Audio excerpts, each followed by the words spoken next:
Today's story is about a real-life nightmare that occurred on a thin stretch of black water in northern Australia. This particular story has inspired two fairly popular horror movies from 2007.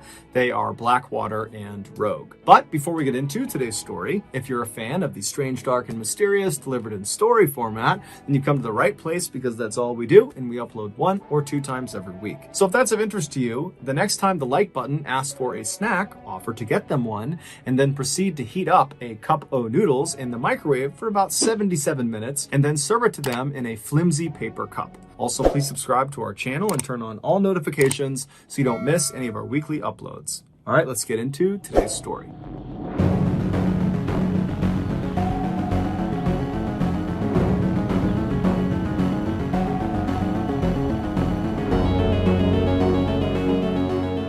At 11:40 a.m. on December 21st, 2003, 3 young men who were longtime childhood friends hopped in a truck and began traveling south. They were 22-year-old Brett Mann and 19-year-olds Sean Blowers and Ashley McGuff. They lived in a coastal city called Darwin, which is actually the capital of the Northern Territory in Australia. The Northern Territory, also known as the Top End, is located in the central north of the continent. It is 6 times larger than the UK, but has 280 times less people living in it. Specifically, the UK is home to roughly 70 million people, whereas the Top End is home to only 250,000 people, and half of them live in Darwin. There are many reasons why the Top End is so underpopulated, ranging from politics to poor infrastructure, but the most obvious reason that so few people choose to live in this part of Australia is because it is wildly rugged and dangerous. It is scorchingly hot year-round, and the weather in general is just unbelievably unpredictable and violent. And as the old saying goes, all the animals there are trying to kill you and each other. But Brett, Sean, and Ashley had grown up in Darwin, and so they were accustomed to the hazards of living in the Top End, and so they weren't really concerned about them. What they were concerned with was finding things to do and not getting bored in the city. That particular day, in order to ward off boredom, the trio had decided they would head out to a salt flat that was located about 50 miles to the southwest of Darwin. It was this wide open plain that they could just race around on their quad bikes on. And so they loaded these quad bikes into their trailer, attached it to their truck, they hopped in their truck, and at 11:40 a.m. they started heading south out of Darwin. The first road they were on was this fairly desolate dirt road that wound around through the wilderness, and it passed by the iconic eucalyptus trees that are very well known in Australia. It passed by palm trees and giant termite mounds. And after driving on this dirt road for about 30 minutes, the trio passed by the Tumbling Waters Holiday Park, which is a vacation resort for adventurous families. And then beyond this park, there really was no more civilization. They were headed right into the outback of Australia. And so this was kind of like the last mark of civilization. And so the trio, they drive for another 30 minutes past the park. And at some point, all of the trees on either side of the road start getting more and more dense until they begin kind of encroaching over the road, as if it looks like you're driving directly through the heart of a jungle. And they would have recognized this change in scenery as meaning they were nearing the Finnis River, which was off to their right beyond all of the trees. So they couldn't see it, but they knew they were close.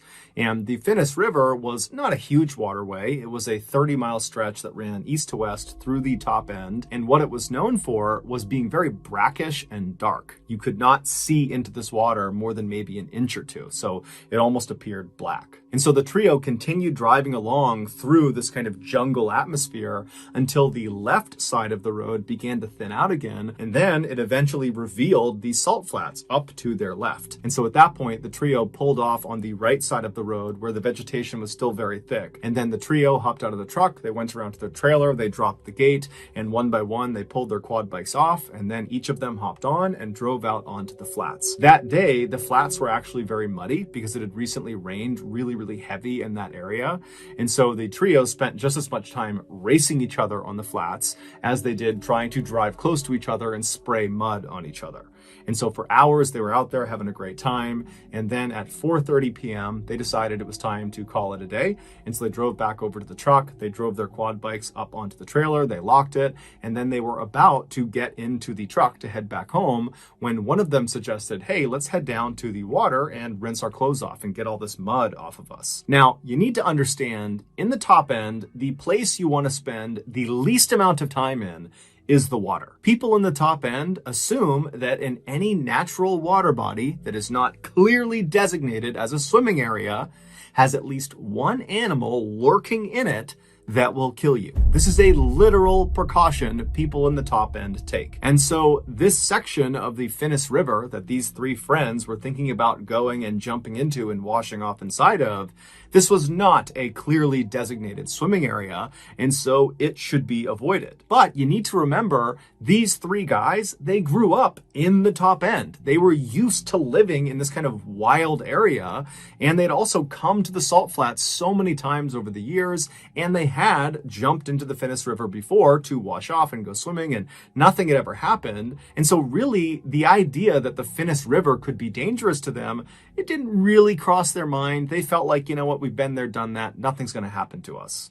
And so they left the truck and walked away from the salt flats into this mangrove forest that's only a couple of feet off the road and began walking towards this river. Normally, the trip from the road through the forest to the river bank, basically where the forest ended and you reach the river, it would take about 10 minutes. But after walking in this mangrove for maybe a minute, they were already standing in river water. It was only a couple of inches of this water, but it signaled to the guys that clearly the river is very swollen from all of the recent rains, enough so that it overflowed beyond its natural boundaries and it's flooded the mangrove forest.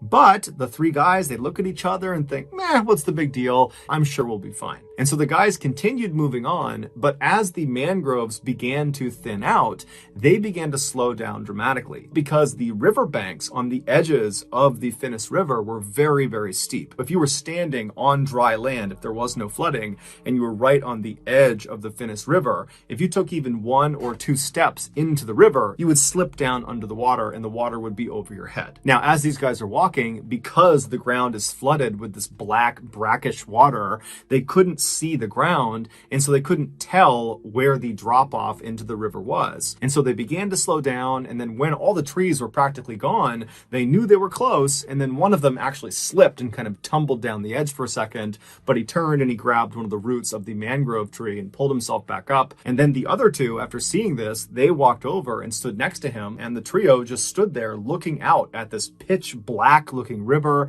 that was very clearly moving faster than normal because of all this excess rain. But they kind of looked at each other and thought, you know what, it's not that big of a deal. You know, we'll hold on to the roots of these mangroves and lower ourselves over the embankment. We'll wash ourselves off, pull ourselves back up. No big deal. And so they each turned around and grabbed a root of one of the many mangrove trees that marked the edge of this forest. And while holding on, they would lower their lower half down past the embankment until they were submerged. They rubbed all the mud off of themselves, being very careful not to let go of the mangrove at any point. And then as they were about to finish up and pull themselves back up and get back to their truck, Brett loses his balance and somehow lets go of the mangrove root and slips down the steep embankment, and suddenly the current takes him away from his friends and out to the middle of this river, and before long he's getting pulled downstream.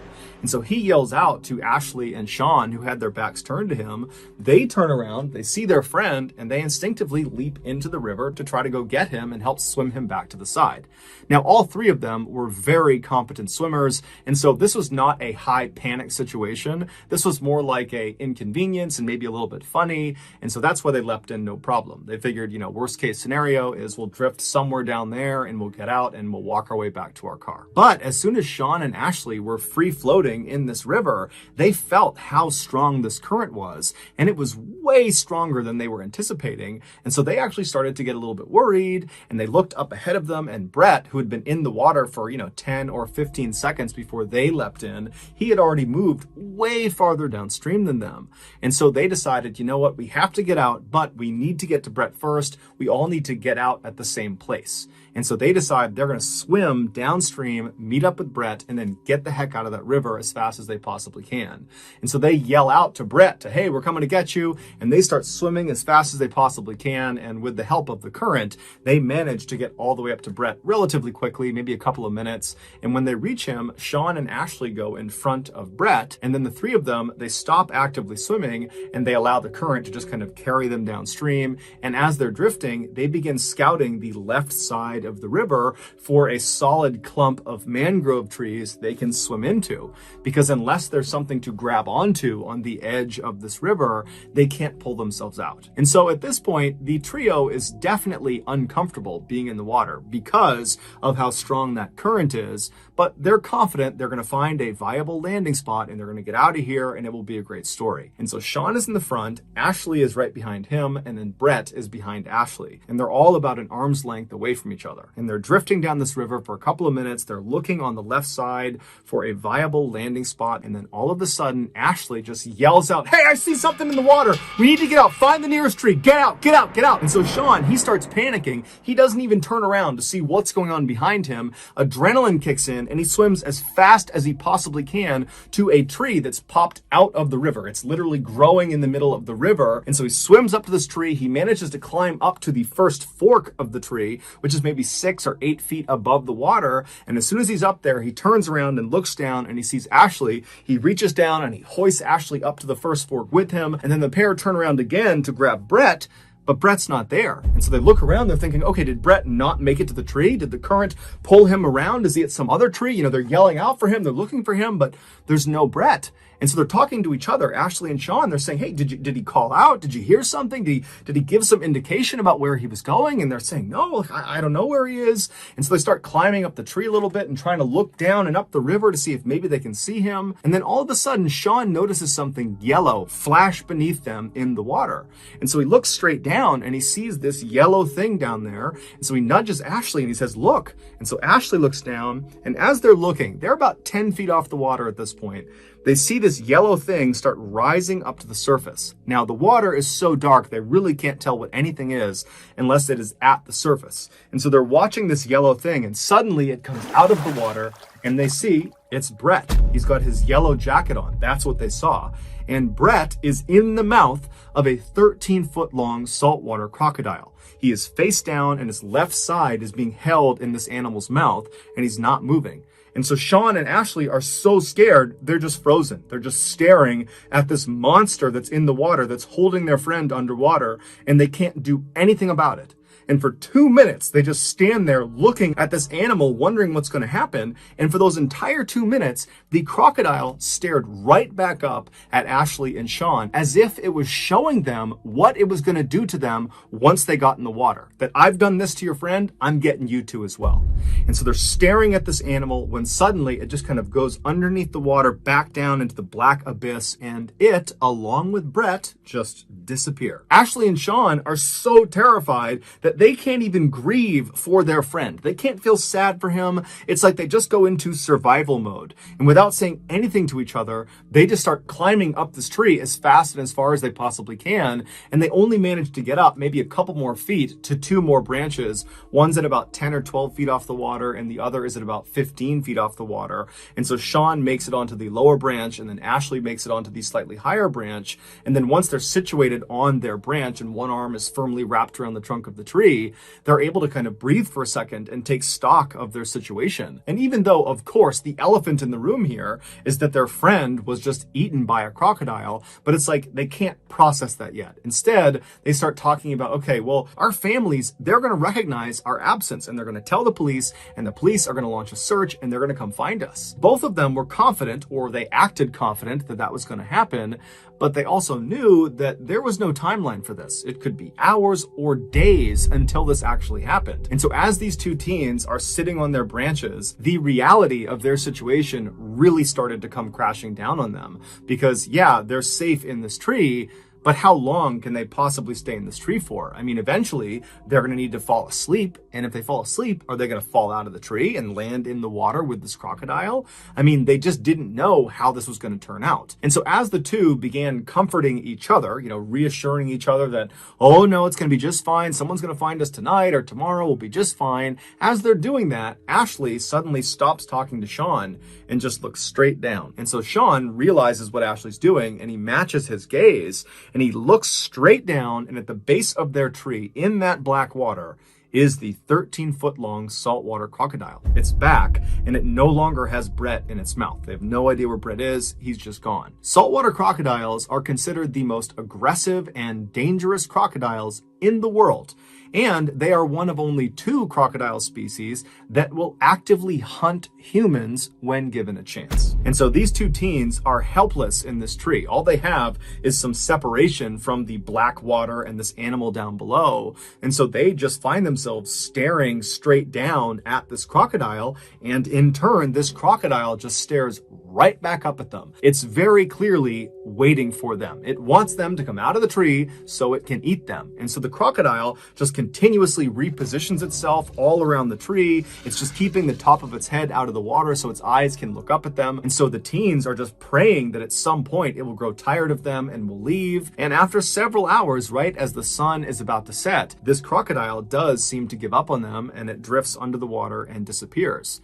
After a couple of minutes, Sean, who was on the slightly lower branch, decides he doesn't want to be any closer to the water than he needs to be, and he's going to climb up to Ashley's branch. And so he very carefully stands up on his branch. He makes sure he's got solid footing, and then he reaches up and he grabs a branch with his right hand, and he kind of tests it, and he feels like it's pretty sturdy. And then he puts all his weight on it and tries to reach for another branch when this one breaks. And as soon as that branch broke, Sean tumbled 10 feet into the water. And so he hits the water, he goes all the way under, he sinks a few feet under, and immediately he's turned around and he's trying to swim as fast as he can to the surface, and he's just expecting at any moment this crocodile is going to bite him. He gets to the surface and he looks around. It's a little bit dark, but he can immediately see his tree, and he realizes the current has pulled him away from his tree.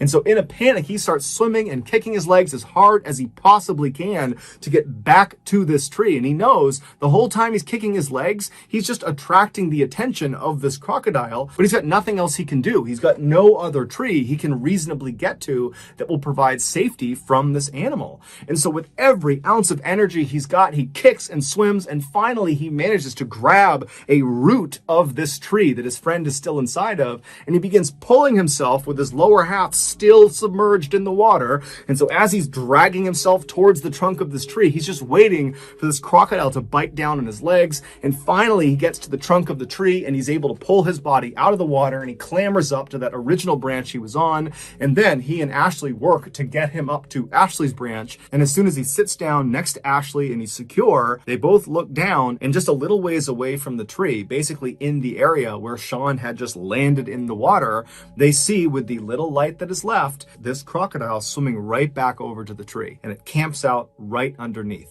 Sean had gotten out just in time. When the sun finally did set about 10 or 15 minutes later, it became pitch black. There's no ambient light in this part of the world. There aren't any buildings or cities close enough to this area.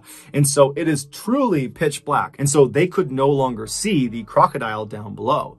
But they knew it was there because periodically they would hear it repositioning itself right underneath them. Also, because it was so dark, the 2 teens could not actually see each other. And so they began holding on to each other, and then anytime either of them moved, they would announce their movement to the other, just so they knew they had not fallen asleep and were not falling out of the tree to a horrible death. And so a few hours went by like this, where it was silence with the exception of the sounds of this crocodile repositioning itself periodically. A little after midnight, a huge storm rolled into this area, and it began absolutely downpouring, and the raindrops that were hitting the river were so loud that the teens could no longer hear the sound of this crocodile. And so they had no idea if it was still down below them or not. But every time lightning would strike, it would illuminate the sky for that flash of a second. And in that flash, they would look down and there would be the crocodile. After several hours of this super intense downpour, the two teens also started to become concerned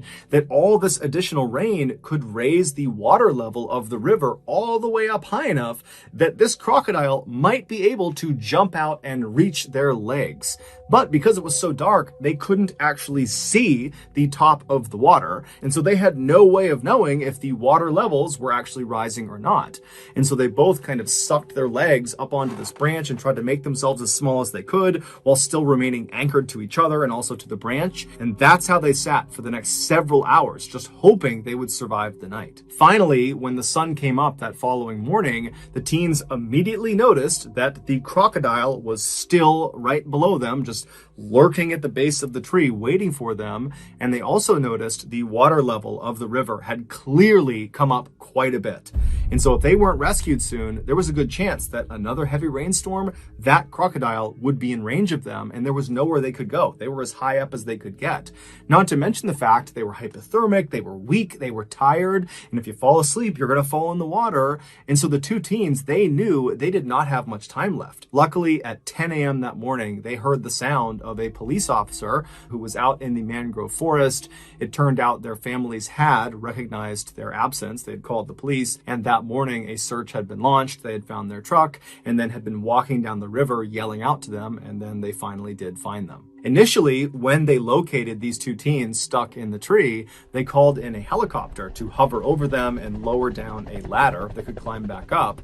But when the helicopter got close to this tree, the rotor wash from the spinning blades, it practically blew the boys out of the tree, and this crocodile was still in the water. The rescuers could see it, the boys could still see it, and so there was this fear that the helicopter would literally send them into the water to their death. And so they had to abandon the helicopter approach. However, the blades of that helicopter did ultimately scare this crocodile, and the crocodile swam away. And so as soon as the helicopter was off station, they had a boat come in, and the boat got right underneath the two boys. They jumped down into it, and they were brought to safety. The two boys were brought to a hospital where doctors determined they were physically okay, but both of them were severely traumatized from what they had just been through. As for Brett, despite an exhaustive search of that river, they never found his body or any of his clothing or any belongings he had on him, and they never found the crocodile that killed him.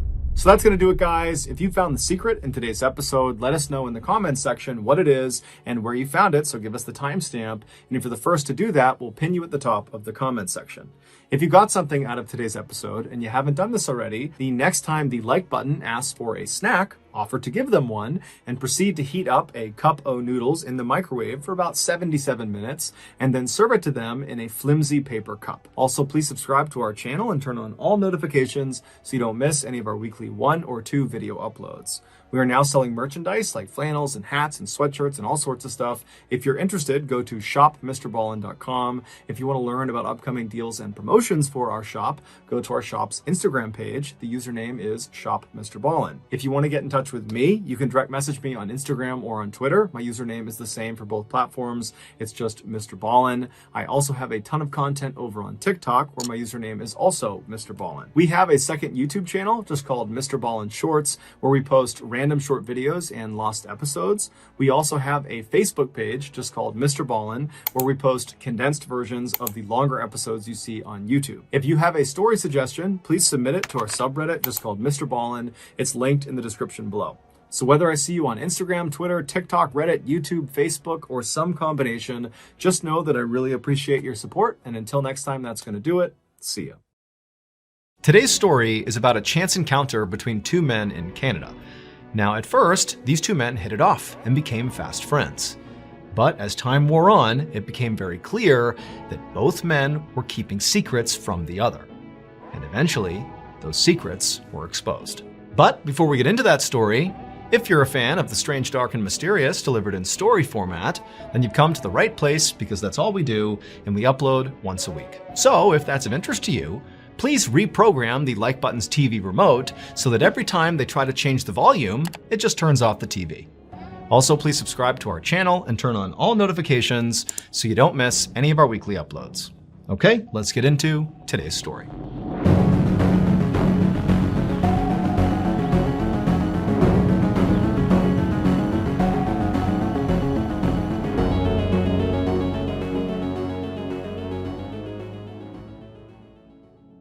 One evening in late 2003, a 22-year-old man named Michael Bridges sat down in the stands of a professional hockey game in Calgary, which is a major city in Canada. And as he sat there staring out at the rink, waiting for the players to file in, he thought to himself how amazing it was that he was here right now. He couldn't believe how lucky he was to be here. So Michael lived about 700 miles away in a city called Brandon, which is also in Canada. And for the last year, Michael's life had gone really badly. He was struggling financially and in between jobs. He had gone through a recent terrible breakup. A lot of his friends had sort of vanished from his life. And so for the most part, he was sort of sad and lonely all the time. But then he'd won a sweepstakes that he had only entered on a whim and gotten an all-expenses-paid trip to Calgary for this hockey game. And so it felt like finally something good was happening in his life. Michael was about to flag down a vendor and order himself a beer when this guy he didn't know, this stocky guy with a mustache, walked in and sat down right next to Michael. And before Michael could say anything, this guy looked at him with a big smile on his face and he said, "Man, I'm so excited to be here. I won this ticket in a sweepstakes." And Michael was like, "Dude, me too." And so right away, these total strangers just totally hit it off. And before long, they were chatting about their lives. And, Michael, who over the last year, most of his friends had sort of disappeared in his life, it was great to have a guy that just seemed to get him. And so the time flew by. And Brock must have felt the same way about Michael, because as the hockey game ended, Brock asked Michael if he wanted to, keep the party going and go together to a strip club right down the road. And Michael was like, "Yeah, let's do it." And so the two new friends left the hockey game together, they went to the strip club, and as soon as they got there, Michael began to notice something odd about Brock, or at least something he hadn't noticed before. And that was that even though Brock appeared to be very blue collar, sort of like Michael was, Brock appeared to have a lot of money. I mean, he was leaving these huge tips for all the bartenders, and he was paying for he and Michael's drinks round after round. Brock was paying for all of it. And then also, Brock had this huge wad of ones and bills that he was basically throwing at all the dancers. And Michael, who was caught off guard by this, gladly accepted Brock's generosity. I mean, at this point, given Michael's financial struggles, he could not have afforded even a normal night out, let alone a lavish one like this. And so as the two men stood at the bar towards the end of the night, Michael thanked Brock for making this such a fun night, and he said he really didn't want to leave and go back to his hometown of Brandon, 700 miles away, because he was having so much fun here with Brock. But when he said Brandon, Brock stopped and he's like, "Wait a minute, Brandon? I'm moving to Brandon for work." And when Michael heard this, he was ecstatic. I mean, he was thinking this was going to be a one-off thing, that he would likely never see Brock again, despite how cool this guy was. But now it seemed entirely possible that if they were living in the same town, they could be actual friends. And so Brock told Michael that, "Hey, if you help me find an apartment in your hometown once I move there, maybe I can repay the favor by helping you get some work." And so Michael, he took one last look at that big wad of cash in Brock's hand, and he looked up at him and he said, "Deal." A couple of months later, in early December of 2003, Michael rode in the passenger seat of Brock's car as they made their way down a road in Brandon.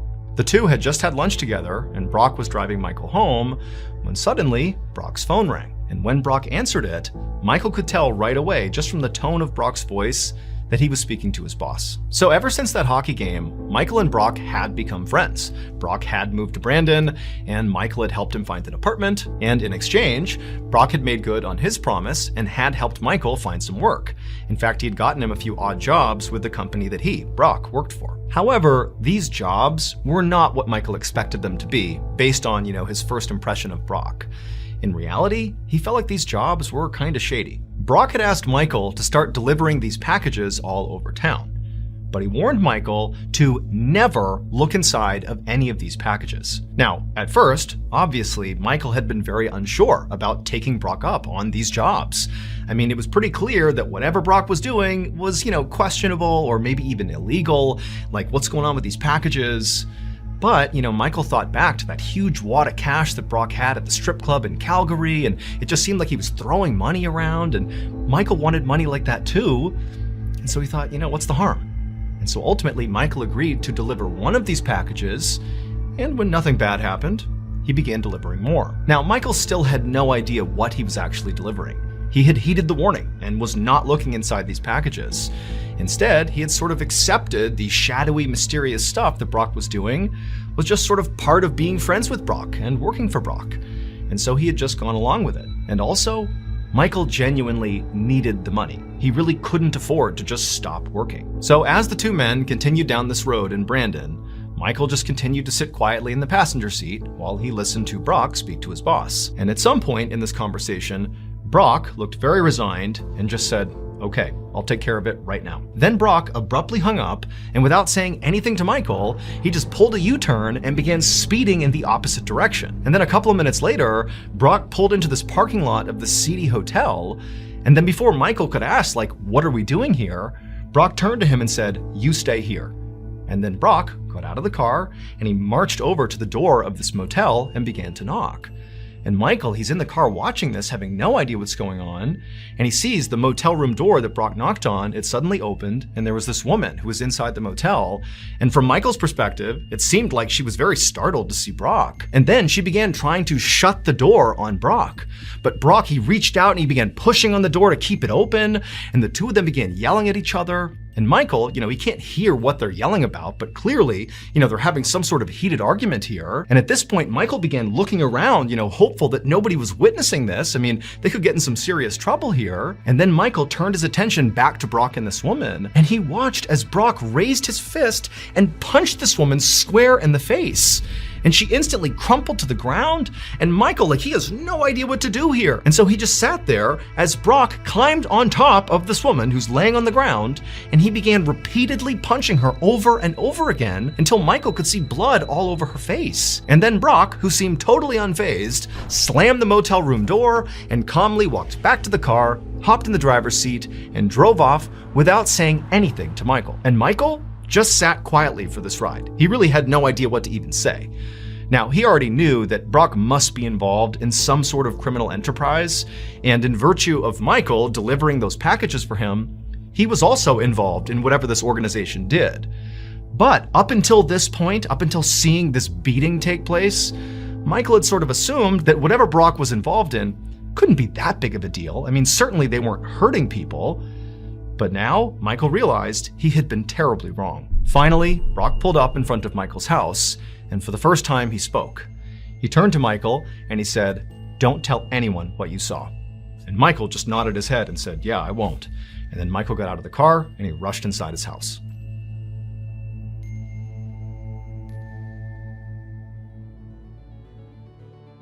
Thank you to Rocket Money for sponsoring today's video. I found out last month that I was still paying for a subscription to a streaming service that I signed up for while we were on tour last year. I had signed up for this because I wanted to binge shows while we were on the road. I just forgot to cancel it. But today's sponsor, Rocket Money, not only identified for me that I was spending money on something that I didn't want, but they also canceled it for me. Once you connect your bank account, Rocket Money identifies all your subscriptions in a single list. From there, you can identify the ones that you don't want anymore, and Rocket Money may be able to help you cancel in just a few taps. I also love using Rocket Money for 3 other things. I use them to lower my bills, also to create a custom budget, and to increase my savings, all in one place. Let the app's negotiators go to work for you to find the best possible rate and to save you time. With Rocket Money, you can create a customized budget in seconds. The app shows you where your money is going at all times, and it will also notify you when your balance is low to avoid overdrafts and late fees. Rocket Money will help you choose a savings goal, then you simply pick your preferred savings frequency, and then you watch your savings grow. You can edit, pause, or withdraw at any time. Take control of your finances today. Go to rocketmoney.com/MrBallen to get started for free. Again, that's rocketmoney.com/MrBallen. Okay, back to the story. About a week later, Michael was at his home when his phone rang, and when he looked at the caller ID, he saw it was Brock. And at first, Michael couldn't help but feel like he didn't want to pick up the call, but he knew he would have to. Despite what had happened the previous week at the motel, Michael had not said anything to anyone. However, being loyal to Brock did not make him feel any better about it. In reality, Michael felt like at this point, he was in too deep with Brock, and he had no idea how to get out again, even though at this point he kind of wanted to. But for now, Michael had made the conscious decision to simply act like everything is the same, everything is normal, so he didn't raise any red flags with Brock. And so he ultimately picked up the phone. Brock didn't say hello or ask Michael how he was doing. Instead, he just told Michael that he had another delivery for him if Michael was still committed to this job. Now, Michael knew the right answer here would be to turn this down and not continue to go down this rabbit hole and get deeper and deeper in with Brock. But at the same time, Michael was worried if he refused this job that he might be put in danger. Like, he saw what Brock was capable of. Is that going to happen to him if he turns this down? And then on top of that, Michael needed the money. And so after a tense silence, Michael told Brock that yes, I'm still committed and I will do this delivery. Brock said that was very good. And he also told Michael that he and the boss were very impressed with Michael's silence. And then Brock hung up. Now, Michael did appreciate the compliment, but at the same time, it really did not change his situation at all. He was still in way too deep here and didn't know what he was going to do. And so reluctantly, he grabbed his keys and headed out to his car to go pick up this next package. 2 months later, in early February of 2004, Michael and Brock sat inside of a diner in Brandon eating a meal together. Things at this point had basically gone back to normal. Michael was regularly delivering packages for Brock, and the two of them were meeting for meals like this fairly often, where Brock would always foot the bill. But today, as Michael sat there staring at Brock, he could tell something was different. Brock seemed really agitated, like something was on his mind. He kept tapping his hand and kind of fidgeting in his seat. And eventually, Michael asked Brock, like, hey, are you okay? And to Michael's surprise, Brock kind of lit up. And he was like, oh yeah, I'm okay. In fact, things are more than okay. I actually have an offer for you that could potentially change your life. Brock again told Michael that he and the boss were seriously impressed with Michael's work so far. Not just the fact that he kept silent about the motel incident, but also they knew Michael clearly had not looked inside of any of those packages. And so collectively, this proved that Michael was dependable and loyal. And so he told Michael that what he wanted to do was introduce Michael to the boss, because he thought maybe the boss would take a liking to Michael and move him up in the organization. Maybe give him a more managerial role like Brock's, where the role was more prestigious and had more responsibility, but critically came with higher pay. After hearing this, Michael felt both excited and nervous. He was excited because he wanted nothing more than to make the kind of money that Brock did. And after working with Brock now for several months, Michael had become kind of desensitized to violence and danger. He realized he could put his morals aside if it meant he would never have to be financially insecure ever again. But the thing that made Michael nervous was meeting the boss. He really didn't know much about who this guy was. All he knew is he was perfectly prepared to resort to violence if people wronged him. And so Michael knew how critical it was to stay on this guy's good side. But as all these conflicting thoughts were swirling around Michael's head, Brock said something else. He said before he would actually take Michael to meet the boss, Michael had to pass one more test. Michael would have to prove that he was capable of more than simply delivering packages and keeping secrets. Basically, he needed to prove that he could be as cutthroat and brutal as Brock was. After saying this, Brock just kind of leaned back and stared at Michael, studying his reaction. And at first, Michael really didn't even know what to say or do. He was like, okay, is Brock expecting me to come up with, some sort of way that I can demonstrate this? Do I need to come up with a test myself and do it? Or is Brock about to give me some assignment? Like, what's going on here? But then, before Brock could say anything else to clarify this whole situation, Michael had this epiphany. He suddenly realized that he already had the proof he needed to demonstrate to Brock and to the boss that he could basically handle anything they threw at him. Before meeting Brock, something truly awful and just totally messed up happened in Michael's life, and Michael had persevered his way through it. And so Michael was thinking to himself, if he just told the story of what happened to Brock and to the boss, they would be convinced that he was their guy. And so feeling very confident, Michael looked Brock right in the eye and he told him about his past. And as he told the story, Brock's eyes went wide. And by the end of the story, when Michael finally finished up, Brock just said, okay, yeah, you're ready to meet the boss. The meeting with the boss was scheduled for a few days later. And on that day, Michael showed up to this fancy hotel in a nearby city, and when he walked into the lobby, he saw Brock was sitting there waiting for him. When Brock saw Michael, he smiled and stood up, gestured for Michael to come over, and then the two of them walked upstairs to a particular hotel room. But when Brock unlocked the hotel room door and the two men went inside this lavish suite with this gorgeous living room and an amazing view, Michael looked around and realized it was empty. And he said to Brock, "Where's the boss?" And Brock said, "The boss doesn't wait for anyone. People wait for the boss. And so just sit down, he'll be here soon." And so Michael said okay, and he took a seat and tried to stay calm. But in reality, he was very nervous. All this cloak and dagger stuff was really putting him on edge. He also knew he had to impress the boss when he got here, because if he did, he would have this new lease on life, this big promotion, he'd be getting paid so much money. But if he didn't, if he failed to impress the boss, not only would he potentially be out of a job and back to sort of poverty, but also he could be in real danger here. And so as Michael is sitting there showing all the signs that he's totally nervous, Brock, who was in the room just kind of standing there, looked over and could sense, his friend clearly is on edge. And so he said, "Hey, Michael, here we go. Why don't you just run me through your story one more time, like a dry run, before you meet the boss. Get yourself ready." And so Michael, who at this point was so anxious, he was happy to be doing anything other than just sitting there quietly, quickly agreed to the idea and went through his story one more time. And right as he finished his story, there was a knock on the door. And so Brock said, "Okay, he's here. Are you ready?" And Michael's like, "Yeah, I'm ready." And so Brock walked over to the door, took one more look at Michael, opened it up, and when Michael looked outside and saw who was out there, he knew immediately he had made a terrible mistake. It would turn out the last several months of Michael's life was one big lie. That sweepstakes that Michael had won that got him the tickets to the game in Calgary, that wasn't real.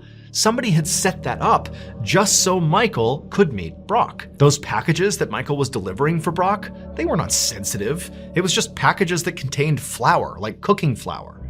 And that woman that Michael watched Brock beat up at the motel, she was acting, and so was Brock. Nobody got hurt in that entire altercation, and the blood that Michael saw on her face, well, she had blood capsules hidden in her mouth that she popped to make it look like she actually got beat up. However, there was one thing that was absolutely true about the last few months of Michael's life, and that was that Brock really was involved in a secretive organization. And Brock really did want to bring Michael inside of it. It's just that the organization was not the criminal enterprise that Michael thought it was. Instead, it was the Royal Canadian Mounted Police.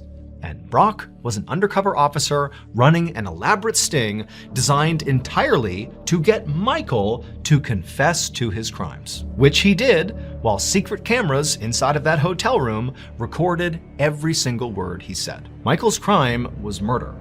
2 years earlier, his girlfriend, Erin Chorney, had tried to break up with him, and he'd been so mad about it that he attacked her, wound up strangling her until she fell unconscious, and then he drowned her in the bathtub. And so this was the story he told Brock and intended to tell the boss to convince them that he was their guy, that he was tough and could do anything they wanted. He basically was telling them, "Hey guys, I'm literally a murderer." And so when they heard that knock on the door in the hotel room and Michael turned, expecting it to be the boss, well, instead, he saw a whole bunch of police officers coming into the hotel room to arrest him for that murder that he confessed to. Erin's body was ultimately recovered from the dump site where Michael had left her, and she was given a proper burial. As for Michael, he was convicted of her murder and sentenced to life in prison.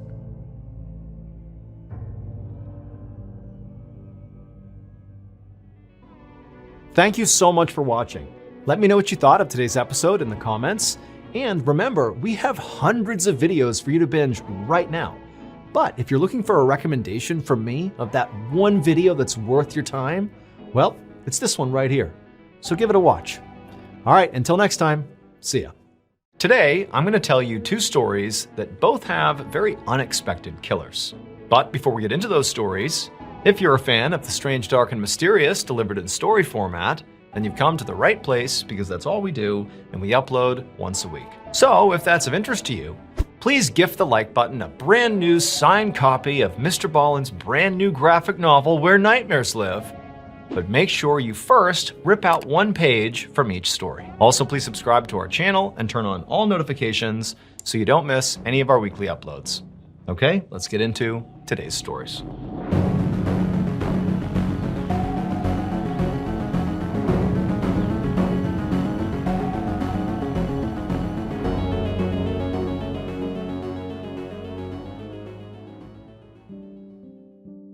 On the morning of September 12, 2007, 20-year-old Ashley Wallace was in her dorm room at Bryant and Stratton College in Buffalo, New York, getting ready for her very first day of classes. And this was really exciting for her. I mean, she had just moved out on her own for the first time. It feels like she's an adult here. And so today was a big day. She looked herself in the mirror and made sure her look was just right. She gathered up all her books and her journals and all the stuff she would need. And then once she was ready, she began heading towards the door. But before she got there, she heard a knock on her door. And Ashley felt sort of confused, like she hadn't lived here long enough for people to actually know she lived here, so who would be coming to visit her? And she certainly didn't have any plans to see anybody today.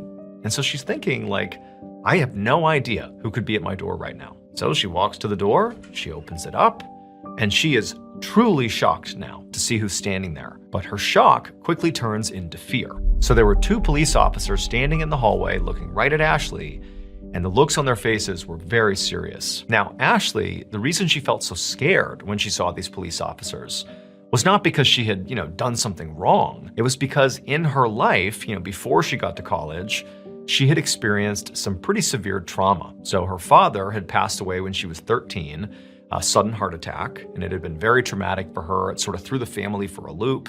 And then her mother had remarried, and her stepfather, who had, raised her from that point on, he had sort of struggled with depression on and off, and it seemed like he was doing okay, but not long after her biological father had suddenly died, her stepfather took his own life. And so once again, Ashley and her family's lives were turned upside down. And so in many ways, Ashley had not really recovered from those two losses. Those happened not that long ago. And now she was out here on her own, trying to be an adult, trying her best to stay composed. But she just had this awful feeling when she saw these police officers that they were there to tell her that, somebody else close to her had died. But when the officers actually began speaking to Ashley, it was clear they were not here to notify her about, a new death, but they were here to talk about her family. They told her that they were there to speak to her about her father, her biological father, who had passed away 7 years earlier. And so when they said that to Ashley, she was like, okay, what do you mean? What do you want to know about my dad? And they told her that, Ashley, we exhumed your father. And it turns out he very likely did not die of a heart attack. We think he was murdered. About 30 minutes later, when these officers had finally left Ashley's room, Ashley was left feeling completely distraught. I mean, number one, she's just found out that there is suspicion that her father was killed by somebody, but worse than that was these two officers who had been here were not here to console Ashley. They were here to effectively interrogate her. They were looking into the family to see if, Ashley was involved in what happened to her father. And so for Ashley, this had really caught her off guard. She felt like she was stammering and confused in all of her answers, which only made her seem more suspicious. And it was like every little misstep she had, the police would dial in and ask even more pointed questions. And by the end of it, she was just sobbing and telling them, like, I didn't do this. I didn't hurt my dad. I have no idea who would do that. And so eventually the police had gotten up and left. But they told Ashley they were going to be in touch, and then they were gone. And so Ashley's just left there in her room, wondering what she's supposed to do now. She thought about, sucking it up and just going to class, but she's thinking, like, how can I possibly focus on class right now when I've just learned what I've learned and had this horrible experience with the police? And so Ashley ended up calling her mother, and her mother was obviously very upset when she picked up, even before Ashley said anything. And Ashley quickly learned that her mother also had a sort of similar experience with police that day, that she had also been told that, her husband apparently had been killed and they were now investigating her to see if maybe she had something to do with it. And so the two women just sort of cried on the phone and they began saying, like, I just don't understand, like, who would want to hurt him? It just doesn't make any sense. Like, they've got to be wrong. Like, none of this makes any sense. And so eventually Ashley's mother, whose name was Stacy, just told her daughter to come home, forget about classes. We can deal with that stuff later. Just come home, be with your family. Ashley agreed that was the most reasonable thing to do here. And so she grabbed her stuff, she left the dorm, hopped in her car, and she drove the hour back to her mom's place. And when she gets there and she goes inside, the first person she sees is actually her younger sister, Bree, who was 16 years old. And Bree's eyes were red. She obviously had been crying. And, in the first couple of seconds they spoke, it was clear that Bree, too, had had a sort of rough interaction with police as well that day. And so it's like the whole family has been thrust into this chaotic moment that none of them can make any sense of. On the one hand, it's like, who would want to hurt Dad? But on the other, it's like, did this really happen? Is this a mistake? Like, why did they exhume his body in the first place? Like, what's going on here? There was just so much unknown. And so that afternoon, Ashley, her sister Bree, and their mom just retreated to their mother's kitchen. And there they mostly cried together and just sort of talked through this horrible situation. But eventually, later in the day, when the tears had sort of stopped flowing and reality had set in, that this was now a very complicated situation, if nothing else. I mean, basically, they were all under investigation for the potential murder of their father/husband, and they sort of didn't know what was going to happen next. But there was a lot of stress around, the next couple of days. They didn't know. And so under all this stress, Stacy, the mom, was like, you know what? I'm getting a drink. Do any of you guys want a drink? And Bree was only 16 and she declined. But Ashley said, sure. She was 20, not 21 yet, but she was drinking at this point, and so she said, yep, I'll take a drink. And so Stacy mixed some drinks for her and Ashley, as well as a non-alcoholic drink for Bree. And so for the rest of the night, the girls just sat in the kitchen having their drinks and trying hard not to let this horrible situation totally wreck them. The next morning, when Ashley woke up inside of her mother's house, she found she was really hungover. Now, she obviously had had some drinks the night before with her mom and her sister, but she was thinking to herself, like, the level of hungover she was feeling felt disproportionate. Like, she was really hungover despite a relatively small amount of alcohol. But Ashley was wondering if maybe part of the reason she felt so bad was not just a hangover.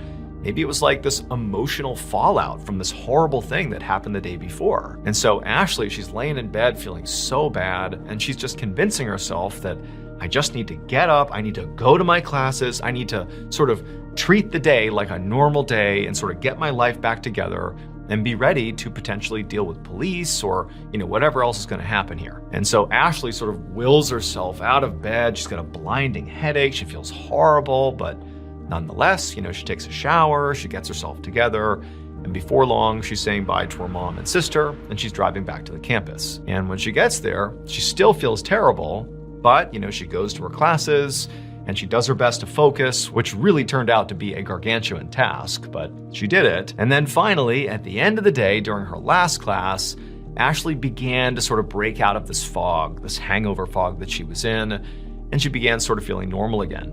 And so by the time she left the lecture hall and was done for the day, she actually felt good enough that she hopped right back in her car and drove right back to her mother's house. And that night, again, just like the night before, she, her sister, and her mom just sat in the kitchen, just sort of having this cathartic moment together, crying together, talking about their dad, sharing memories, sharing theories, and also having a few drinks. And again, Bree did not have any alcohol, but Ashley and her mother did. The next morning, when Ashley woke up, once again, her head was pounding. She was so hungover, way worse than the day before. Except when she opened her eyes and kind of looked around, that really was not the first thing that hit her. The first thing that hit her is, I don't know where I am. The room looked different. And as she kind of adjusted and looked around, she realized she was in a hospital room. And so Ashley began to panic and began looking around for her family or anybody she recognized, but nobody that she knew was in there. There were just these two police officers sitting against the wall in her room. And these two officers, when they saw Ashley coming to, they got up and they walked over to her and they explained to her that she was very lucky that her mother had actually found her in her bed at her mother's house that morning, and Ashley had been unresponsive. And so her mother had called an ambulance and they had rushed her here, and, luckily she was stabilized now, but apparently she was very close to full-blown organ failure. Like, she almost died. It was very lucky she got here when she did. But before Ashley could ask any questions, like, well, what was it that was causing my body to shut down? Like, what's going on here? These two police officers kind of looked at each other, and then one of them pulled a piece of paper out of their pocket and they handed it to Ashley. And they said, you need to explain yourself. It would turn out the way Ashley's stepfather had taken his own life was by drinking antifreeze. At least that was the initial theory. But pretty quickly, investigators started to say, like, why would somebody take their own life that way? Drinking antifreeze is slow and painful. Like, that's not a good first choice if you're gonna take your own life. And so as suspicions rose around the stepfather, investigators thought, okay, well, the biological father died just a few years before, and apparently he died of a heart attack, but maybe we ought to make sure, because we're basically suggesting that maybe somebody did this to the stepfather. Is it possible somebody, killed the biological father? And so they exhumed the biological father, and during the autopsy, they discovered antifreeze in his remains. And so now, fast forward to the hospital where Ashley has woken up. These officers have walked over to her, they've handed her a note and told her to explain herself. And this note was effectively a confession. The writer of this note said they killed Ashley's biological father, and then they also killed Ashley's stepfather. But now, because of the blood on their hands, they're going to take their own lives. So this was a suicide note / confession. And at the bottom of this note, it was signed by Ashley. Except Ashley did not kill her father or stepfather. Her mother did. Her mother used antifreeze to poison and kill both men, and then when police began poking around saying, what's going on here? We think somebody killed this guy and maybe him too. Well, what did Ashley's beloved mother do? She tried to poison her own daughter. She laced those alcoholic drinks they were having in her kitchen with all these painkillers to make it look like Ashley had taken her own life because she felt so guilty about murdering these two men. Except Ashley's mother called the ambulance a little bit too early the following day, feigning that she had just found her daughter unresponsive, because the ambulance, they showed up and first responders, they saved Ashley's life. Narrowly. Apparently, she was within 15 minutes of dying when she showed up at the hospital. Stacy was convicted of 2 murders, as well as the attempted murder of her daughter, and she was sentenced to 51 years in prison. However, she would die behind bars in 2016.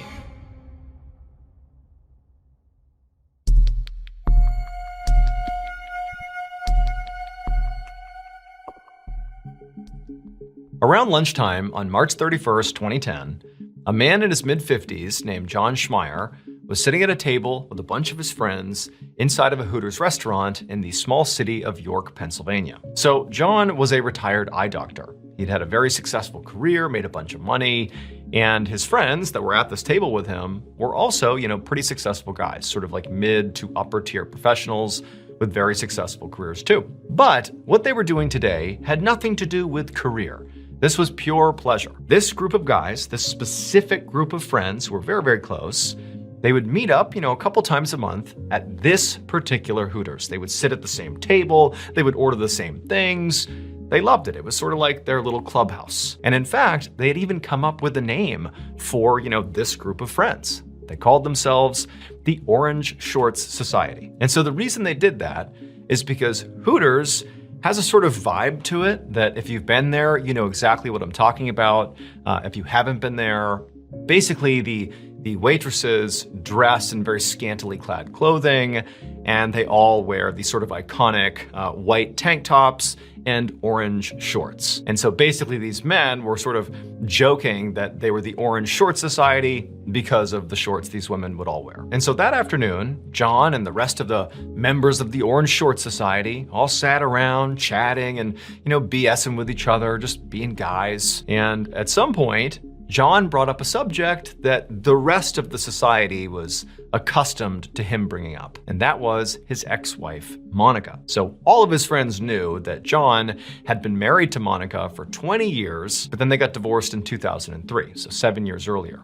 But still, Monica was a thorn in John's side because he had to pay her alimony. And, he understood that that comes with the territory of divorce. It is what it is. But Monica had made the way John paid her the alimony really cumbersome. And John was convinced, as he would tell his buddies in the Orange Short Society, that it was totally intentional, that she had made it cumbersome. She wanted it to be hard. She didn't like John, and she was punishing him. And so what Monica did is she made John literally each week take cash out of an ATM, put it in an envelope, and then physically drive it to her house and drop it off. She would not accept payment any other way. And the reason she was able to do that is because she claimed she did not have a bank account, and she couldn't be forced to make a bank account.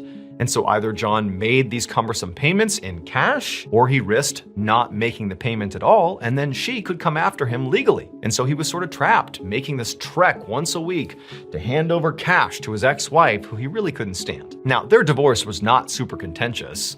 The two of them just sort of drifted apart, they stopped seeing eye to eye, and actually, Monica really didn't like the whole orange shorts society thing. She thought it was totally scummy and that John and his buddies were just kind of gross for going to that restaurant and sort of making jokes about, what these women are wearing and making that part of their identity, the orange shorts society. She didn't like it. And so they just kind of drifted apart. That was all it was. But now it had become this sort of bitter feud between the two of them. And so at the same time that John and his buddies in the orange shorts society are sitting in the restaurant and John is going on his tirade once again about Monica's alimony, simultaneously on the other side of town, police rushed to Monica's house. Minutes earlier, there had been a 911 call that came from Monica's house, but when the operator answered, there was no answer. And so by protocol, they had just sent first responders out to the house to see if whoever had called was okay. And so the police, they get to Monica's house, they park, they go right up to the front door, they're knocking on the door, there's no answer, they're looking around,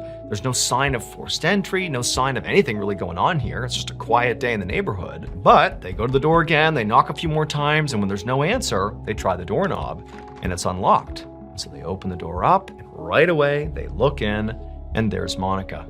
And she's dead on the ground with the phone right next to her, and she's been shot in the head. Shortly after this discovery, the lead detective, Douglas Demagon, along with his team, began to survey the crime scene. And they quickly found a purse next to Monica's body, and inside was her license. That was how they identified her. And then they also found a .32 caliber shell casing lying near the body that clearly seemed to be from the round that struck her in the head and killed her. But perhaps the most unusual aspect of this crime scene had really nothing to do with the body. It was all the money that they found all over the house, specifically cash in envelopes. There were these envelopes in trash cans and drawers on tables. I mean, it was kind of like all over the place, some out in the open, some hidden, but there was lots of money stashed in this home. And so Demagon and the other investigators began to wonder if, okay, maybe this was a robbery and Monica got killed in the process. But it's like, okay, if it was a robbery, why is there so much cash out in the open, literally packaged up in envelopes, easy to, remove from the house? Why is it all here? It's almost like no cash was taken, or certainly not very much was taken, and also other valuables are still in place. It didn't have the feel of somebody ransacking the house. It just sort of felt like somebody came in here and killed Monica. Detective Demagon and his team searched the whole house, and they couldn't find any sign of forced entry. So basically, whoever came in here and did this either, just walked in because a door or window was unlocked, or maybe Monica let them in, maybe she knew who they were, or they had a key. Detective Demagon asked the forensics team to begin sweeping the house for DNA to see if maybe they could find something that could show them who had been here lately. And so while that team got started, Demagon continued to walk around the house, and he eventually found a Rolodex, which is basically like a big book full of phone numbers and addresses. And as the detective was flipping through that book, that was how he discovered that Monica had an ex-husband, John Schmeier. That evening, Detective Demagon and another investigator rolled up to John Schmeier's house. They walked up to the front door and they knocked, and then a moment later, the door opened, and John was standing there looking very surprised. So in homicide cases, generally speaking, the spouse or ex-spouse is always suspect number one. And so even though Demagon didn't really have any evidence linking John to the crime, he did have the fact that this was her ex-spouse, and so therefore, he is suspicious. Before John could ask any questions, Demagon and his partner introduced themselves and said they'd like to come in and speak to John. So John said, okay, come on in. So they walked inside, they sat down, and then once they were seated, Detective Demagon watched John very closely as he told him why they were there. Basically, your ex-wife has been murdered, and we're here to talk to you about it. Detective Demagon wanted to see if John would have a big reaction or maybe a subdued reaction. Whatever reaction he might have could be telling to how involved he maybe was or wasn't in this case. When Demagon told John that Monica had been shot to death, John's reaction was huge. His eyes went wide, he clutched at his chest like he was having a heart attack, and then he kind of leaned forward and began sobbing.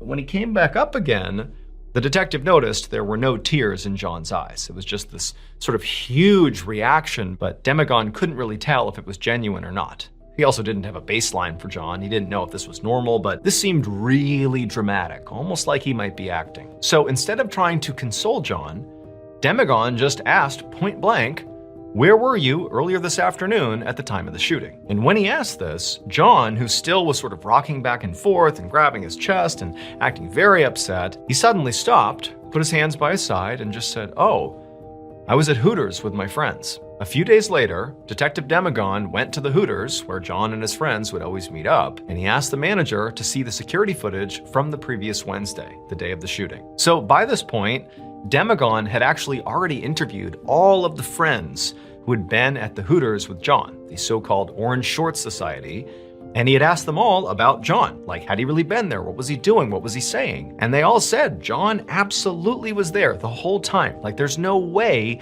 he could have left and done anything to Monica. He was here with us. I promise you he was here. Now, they would admit to the detective that, John did speak disparagingly about Monica. He would talk about how mad he was about her alimony, and he definitely didn't like her very much. But that was it. That was the extent of his hatred. Now, despite how convincingly these friends said John was there the whole time, he couldn't have done this, Demagon still needed proof. He needed to really see that John had been here when he said he was here. So John went to the manager, they pulled up the security footage from the previous Wednesday, and wouldn't you know it, there's John. He comes in, he sits down, he's with his buddies, and he is there the whole time, during the time that Monica was killed. And so at this point, Demagon did feel like it sort of was impossible that John actually went and killed Monica. But given the contention between them, John apparently really doesn't like Monica. He hates making these payments to her. Like, there's obvious friction that comes up at these Orange Short Society meetings all the time. Maybe it was possible that John, who was pretty well off, had a bunch of money, maybe he hired somebody to do his dirty work for him. Maybe he hired a hitman. And so over the next week or so, Demagon and his team began exploring this hitman lead. And they found that John had been taking out a whole bunch of cash over the last several weeks. But it sort of lined up with how much cash he owed Monica in the form of alimony. And they knew he had to, per Monica's orders, deliver this alimony payment in cash to her in these envelopes. And they found all those envelopes of cash at Monica's house. And so it seemed like that was all he was doing, taking money out to give to Monica. And so John was basically Demagon's only suspect at this point, and there was basically no evidence against him. And so Demagon knew he really needed to look into other leads here, like the John lead kind of going nowhere. And so he and his team began looking into local gang activity and, crimes in the area. Could this have just been random or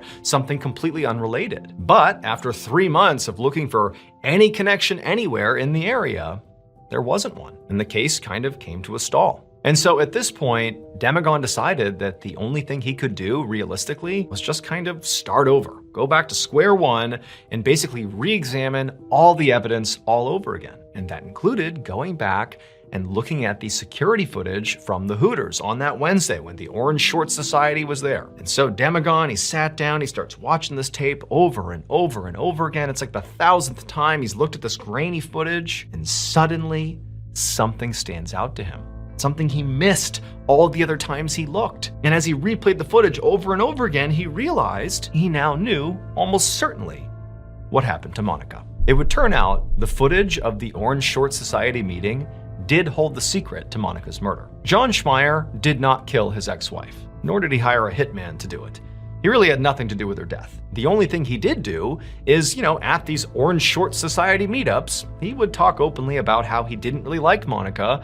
In particular, he resented the fact that she was making him deliver all this cash to her to pay his alimony payments. It just felt totally cumbersome. But that meant John, on a regular basis, was telling these men in the Orange Short Society that Monica was flush with cash. She was giving her tons of cash every single week. This woman has so much cash at her house. And eventually, one of the Orange Short Society members, a man named Tim Jacoby, decided, you know what? I'm going to go to Monica's house and I'm going to take that cash. Demagon had been operating under the assumption that all the men who were present on that Wednesday meetup at Hooters, the Orange Short Society, that was the totality of the group. Those were all the members. Because the way the men talked about their group was they all meet up every single time. Same group, same seats, same restaurant. And so Demagon assumed, okay, then it's the same people. This is it. This is the totality of the group. Everybody is accounted for. But no. On the day of the murder, one regular member of the Orange Short Society was not present. Tim Jacoby. And that is the discrepancy that Demagon caught when he watched that footage for the 1,000th time. He realized, wait a minute, there's another guy. I heard another guy's name, Tim Jacoby. He's not here. Police would later tie Tim to the crime scene with DNA evidence. They determined that Tim went to her house with the intention of robbing her, but when Monica fought back, he shot and killed her and then fled without taking any money. Tim was convicted of first-degree murder and sentenced to death. He is currently on death row in Pennsylvania.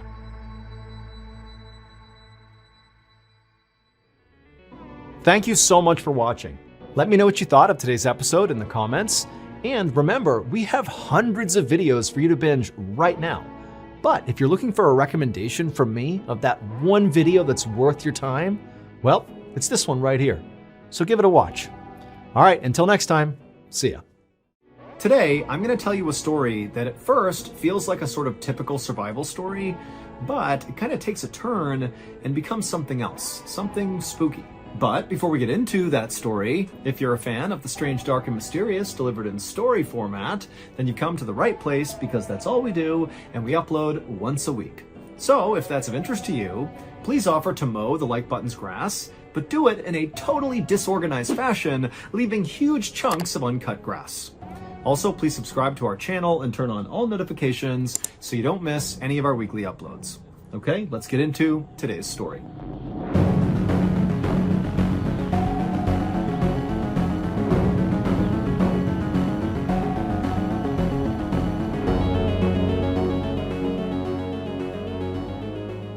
In the early morning hours before sunrise on April 12, 1990, a 31-year-old man named Nathan Neesmith pushed down on the gas throttle of the fishing boat that he was steering just off the coast of Georgia.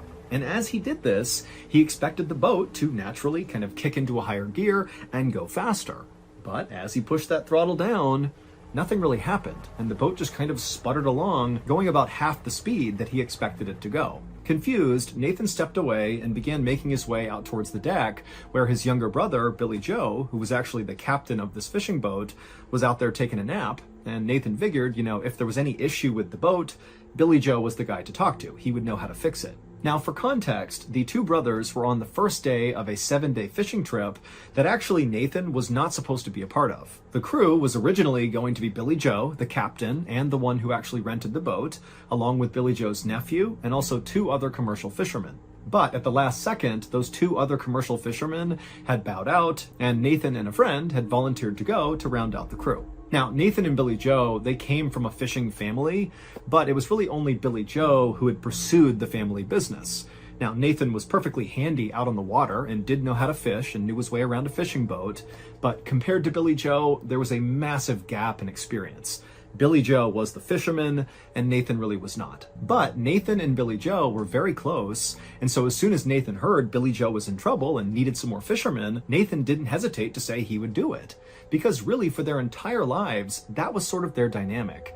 Even though Nathan was the older brother, it was Nathan who looked up to Billy Joe, and any chance he got, he would do anything to help Billy Joe. And Billy Joe really respected that and loved that about Nathan. But now, as Nathan made his way out to the deck to wake his brother up to tell him on the first day of the trip, right as Nathan's taking the wheel, that something's wrong with the boat and I can't fix it. And also, Nathan was enormous, like 250 pounds, well over 6 feet tall. He was huge, this big physical presence, but he really was not mechanically savvy at all. And so again, Nathan is sort of feeling like, sorry, and also maybe even second guessing whether or not it was even a good idea for him to have come along. If he can't even fix a minor issue with the throttle or the engine, what's he doing here? But when Nathan woke up his younger brother and explained the issue, Billy Joe was not upset. He was like, okay, we'll go down below and we'll take a look at the engine and make sure everything is okay. However, when they went down and Billy Joe opened up this hatch to look at the engine, smoke immediately came out, and it was very clear to Billy Joe anyways, that this was not like a minor issue. Something seriously was wrong with the engine. This was a big problem. And so Billy Joe began cussing, he's totally frustrated, and he just told Nathan to, go down below and tell the other two to wake up and come help. And so huge Nathan turned around and went down into the bunk room down below, and the second he got down to that level of the fishing boat, he just stopped, because there was at least a foot of water in the hallway and in the bunk room when he went inside. And so Nathan screamed at the other two fishermen to get up, and so they got up and they're looking down, they're seeing all this water, and so they're starting to panic. And Nathan, he goes back upstairs and he yells to Billy Joe, who's dealing with this engine issue, that in addition to that, it appears the boat is also sinking. And so Billy Joe is like, get buckets, go down there and start bailing out the water. I'm gonna call Mayday. And so Billy Joe runs back up to the steering wheel, he grabs the radio, and Nathan and the others can hear him yelling over and over again, Mayday, Mayday, Mayday. And as that was happening, Nathan and the other two fishermen put on their life vests, grabbed buckets, and went down below to begin manually bailing out the water. But the second they got down there, it was very obvious the water, wherever it was leaking into this ship, was coming in way faster than they could potentially bail out. But they kept doing it, getting the water out as fast as they could, trying to stay calm. They can hear Billy getting more and more frantic, yelling Mayday over and over again. And then all the lights inside of the ship began to flicker, and then they went out, and they were cast into total darkness. The engine basically had stopped, and it was just silence, just the sound of water rushing into this boat. Also, Billy Joe had stopped yelling Mayday because clearly the boat had lost power and the radio didn't work. And unfortunately, before the power cut out, nobody had heard any of Billy Joe's Mayday calls. So nobody knew where they were, nobody knew they were sinking, and without power, they had no way to communicate to anybody. They were totally alone. So Nathan, Billy Joe, and the others did the only thing they could do. They went up to the main deck, they grabbed their inflatable life raft, they blew it up, chucked it over the side, they grabbed as many supplies as they could, put it in the raft, they all made sure they had all their flotation on, and then they jumped into the life raft, abandoning the sinking fishing boat. Now, once all four men were safely inside of this life raft, they were not as panicked as you might think they would be, because they had put enough food and water in this raft to last them at least several days. They all again had their life vests on, so proper flotation, and even though nobody responded to those Mayday calls, it wasn't impossible to think that maybe somebody had heard the Mayday calls and they just had not called back. Maybe there was a rescue operation coming to their location right now. They didn't know, but it felt plausible that they could be rescued. They would just need to kind of ration out their supplies and stay optimistic. However, their optimism quickly faded when, after only being in this life raft for 30 minutes, right as the sun was starting to come up, Nathan began to hear a strange sound. It was coming from somewhere in the life raft. He couldn't quite place the sound, and so at first he kind of tried to ignore it, but then he noticed the life raft was becoming softer, and then he realized the sound he heard was a small hiss. The raft had a leak. And even though the four men were able to trace the sound of this leak to the actual puncture, they didn't have a patch kit or any meaningful way to patch up this hole. And so all they could do was just put their hands over this leak and do their best to seal it. But it didn't stop the air from coming out. It just delayed it. And so over the next hour, again, as the sun is just coming up on the second day of their big fishing trip, the raft finally completely deflated, and all four men were suddenly bobbing in the freezing cold ocean, surrounded by the wreckage of their sinking fishing boat. And so eventually, the men grabbed the biggest piece of wood from the wreckage that came floating by, and it was buoyant enough that it kind of served as like a makeshift raft, but it wasn't buoyant enough to hold all four of them at once, which meant, they had to take turns resting on this raft, and then they'd have to get back in the ocean and kind of wait their turn again. Totally miserable. And as this was happening, they just stared at the hull of their sinking fishing boat that was still poking up out of the ocean, just drift farther and farther away from them because the current was pretty strong. And as they watched their ship just kind of disappear into the distance, and they're just kind of drifting out into the middle of the ocean, they were all just stunned into silence. They could not believe how this had happened, and so quickly. And also, what were they going to do? They're in the worst possible situation here. It just didn't seem possible that they could actually survive this.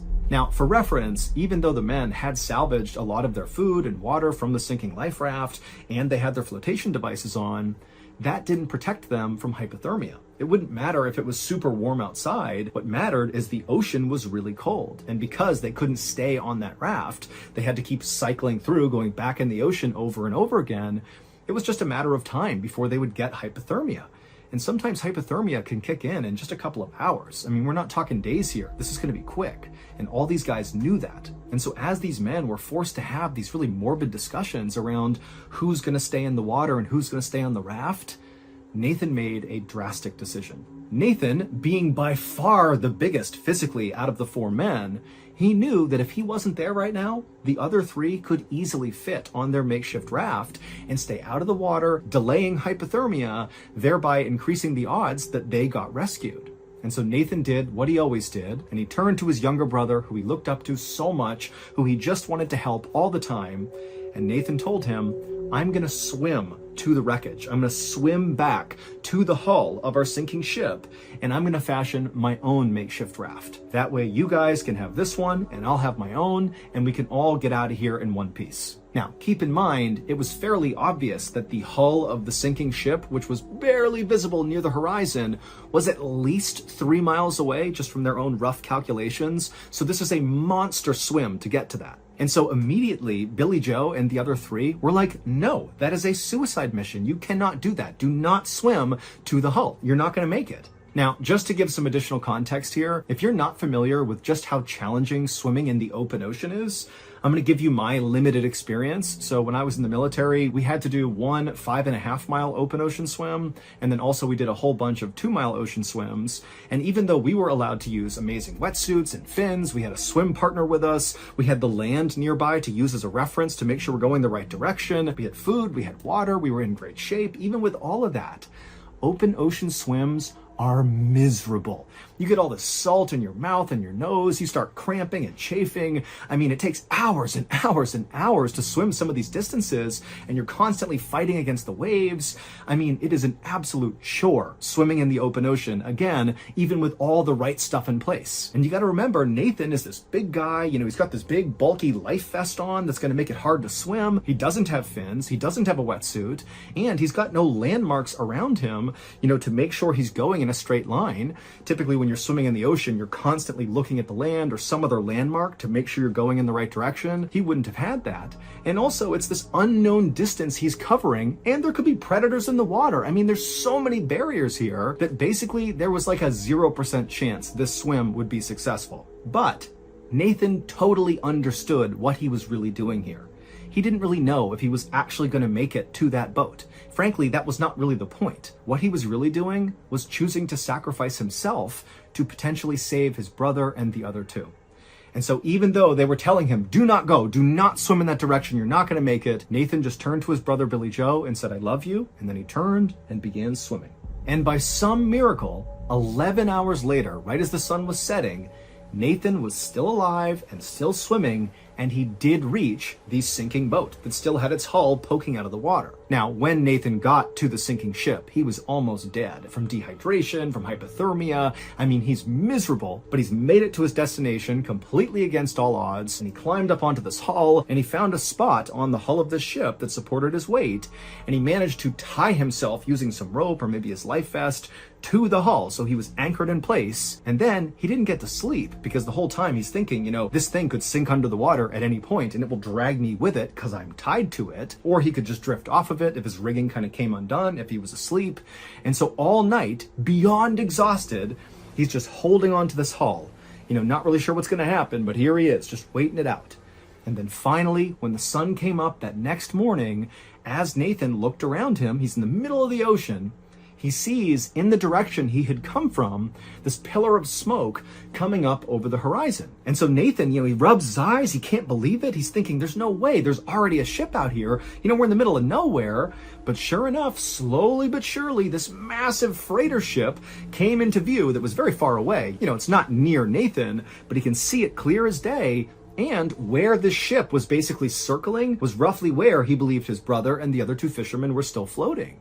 And so he's thinking, oh my goodness, the freighter is going to save them, and then it's going to come save me. And so Nathan just clung onto the hull and watched as this freighter made these big slow loops right around that same area. And then the freighter came to a full stop, and it appeared to lower something down into the water. It seemed very much like a full-blown rescue operation. And then about 3 hours after he first spotted this freighter, the freighter began to move again, and this time directly towards Nathan.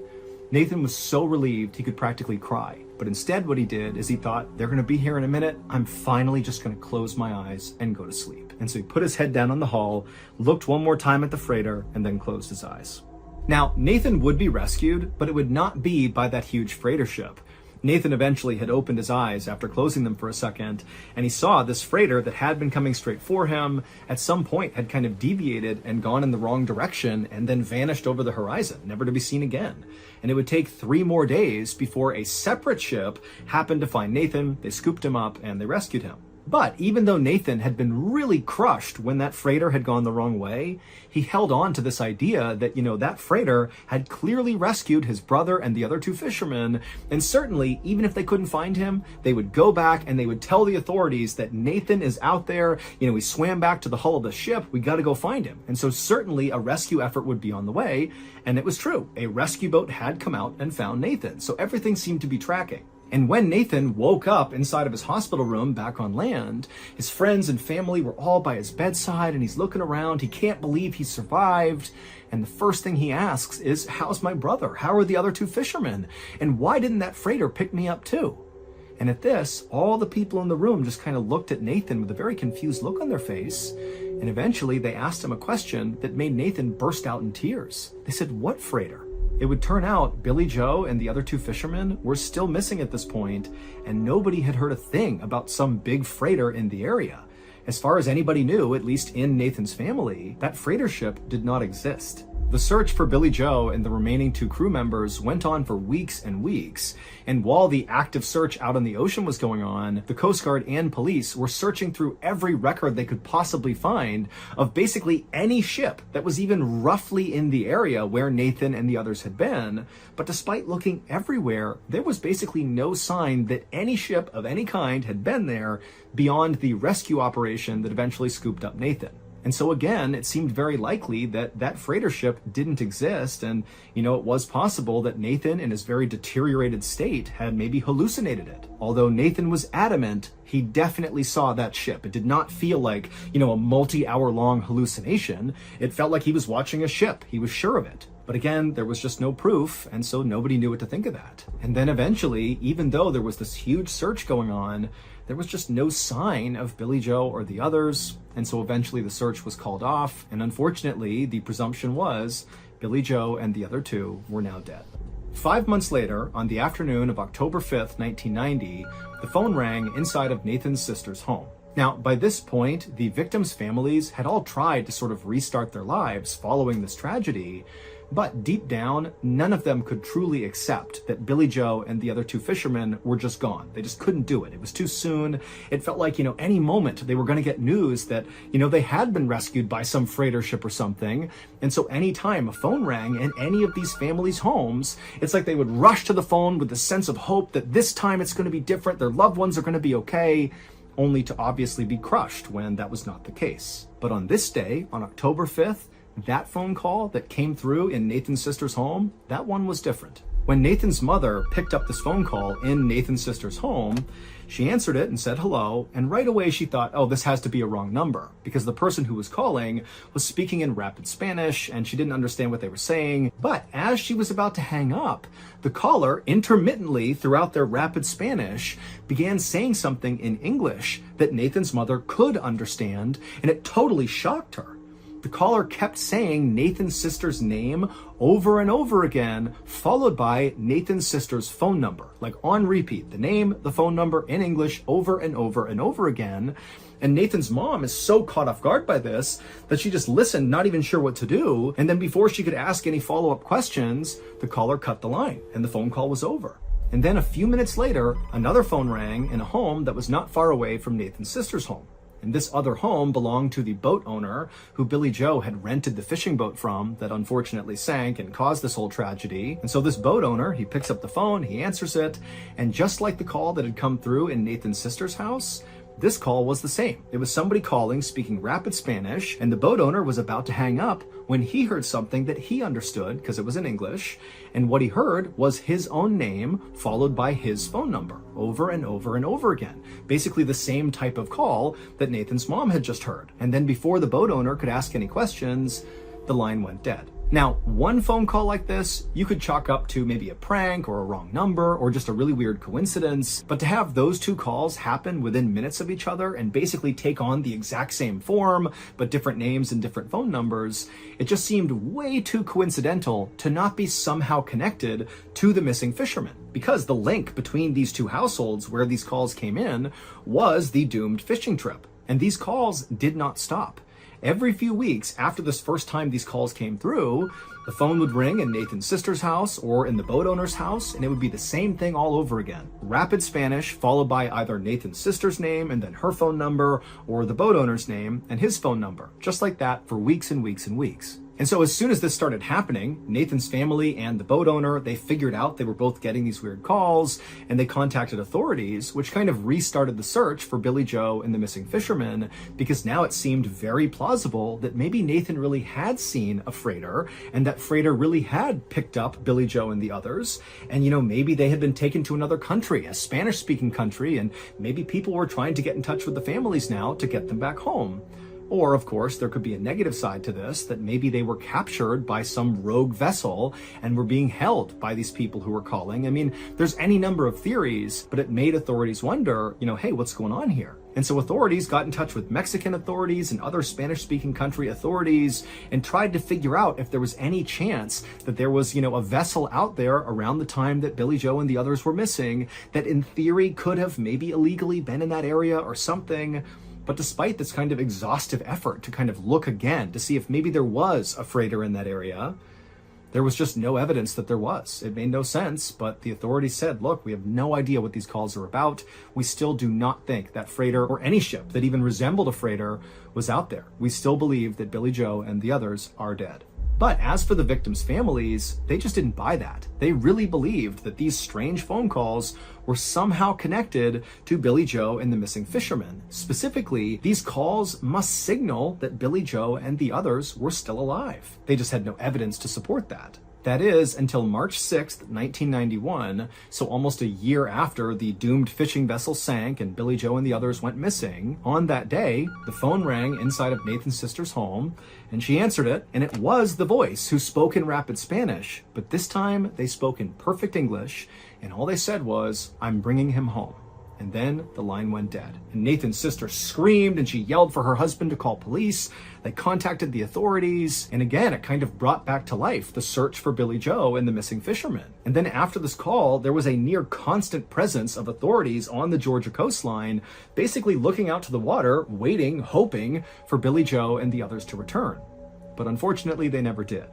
And following that last phone call where the caller spoke in perfect English and said, "I'm bringing him home," after that, the call stopped. And so to this day, no one has ever been able to actually figure out what happened to Billy Joe and the other two fishermen.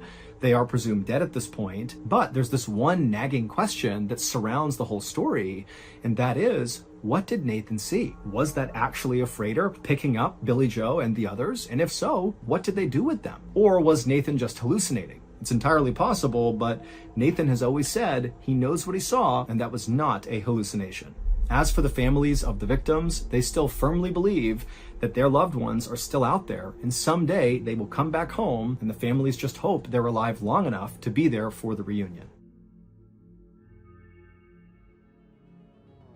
So that's going to do it. If you enjoyed today's story and you want more strange, dark, and mysterious content, keep in mind we have a whole slew of podcasts under the Ballen Studios umbrella.